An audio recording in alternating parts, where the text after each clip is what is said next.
Hey everyone, this is Scott, aka Lightmane. I'm making this video because I was watching Doug Helvering react to the Hi Ren video, and I noticed something. I've watched this video many, many times, and I've watched a lot of reactors react to it, and I just watched Doug Helvering today. And I noticed something that I never noticed before, and I've never heard any reactor mention it. Maybe someone has. I've never seen anything in the comments mentioning it. Maybe there are some. So I'm making this video because I want to know: is this something that isn't being picked up? I just noticed it today. So I've listened to this video so many times, and it's moved me in so many ways that I want to keep making videos, but I'd like, what am I gonna do? But I just noticed this, and I wanted to see what you all think. When you look at this point, then where I'm stopping it, and there's many places you can stop it that shows this picture, as you can obviously tell. Um, I always thought it was interesting how I'm just going to move my mouse. You've got the big light here and the little light in the background, and I wondered what made him decide to set it up the way he did. And do you see something interesting in this picture as you're looking at it? I'm going to wait a moment, let you look at it, and let you. Do you? Maybe you've already noticed it. Maybe people have talked about it, and I've just never seen the comments because I don't listen. I don't look at a lot of the comments, but I do scroll through some a little bit here and there. But this side of Ren over here, who talks, is the dark side. And when he's looking this way and he's talking to this person, it's good Ren over here. So this is bad Ren, good Ren. And this is bad Ren. This is the shadow on the left side, and this is his shadow on the right side. So you have two shadows, and this shadow isn't as dark as this shadow. Notice that it's all light here, only becomes dark up here. Now I don't know, is that why this is that what the effect was when he put this light back here, that he created this double shadow? And was he doing that intentionally to show there's the two sides that are in this conflict with each other?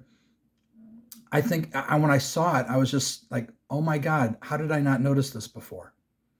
It's absolute genius. It's just like, oh, he's even more of a genius than I realized. And I wanted to share, there are three verses that are the entire thing, all the lyrics are amazing. But if I could only pick three that stood out to me the most, I wanted to share this because I was curious what you all, what are your favorite verses? Which ones hit you the most? And I wrote them down, and I'm just going to share them here right now. When he says a lot of the I am stuff, he goes, I am the snake in Eden. I am, and he keeps repeating different things. But, oh, I see, I've got a little off center here. Okay, we'll move it over. I am truth in a blender. That really got me. Truth in a blender. And I kept thinking about what is he implying? And what I get from it is when someone's conning you or deceiving you, they're lying to you. The way they get why do people fall for lies? Because it sounds like truth. And when what they're spewing out sounds like truth, and you find yourself agreeing with it. Could be political, could be religious, could be spiritual, whatever they're selling you, they're salesmen. And so they spew a blend of truth and error. And I think that's what he means when he said, I am truth in a blender.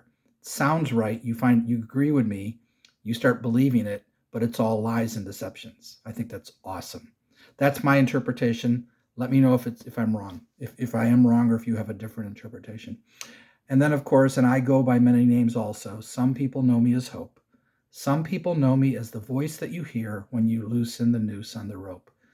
A lot of reactors didn't seem to that didn't seem to hit them when they first heard it. A couple did. I remember somebody said something. I think they even stopped and commented. The voice that you hear when you loosen the noose on the rope. That is such a great line. And the last one for me that really got me the best was when he said it wasn't David versus Goliath. It was a pendulum eternally swaying between the dark and the light. And the brighter the light shone, the darker the shadow it cast. We often look at the light shining into the darkness, and the darkness can't stand in the light. We always look at it from the positive, which is good. I like the whole light and dark metaphors, but I've never heard anyone say the brighter the light shone, the darker the shadow it cast. That's eerie. That ran through my body and gave me chills when I first realized what he said.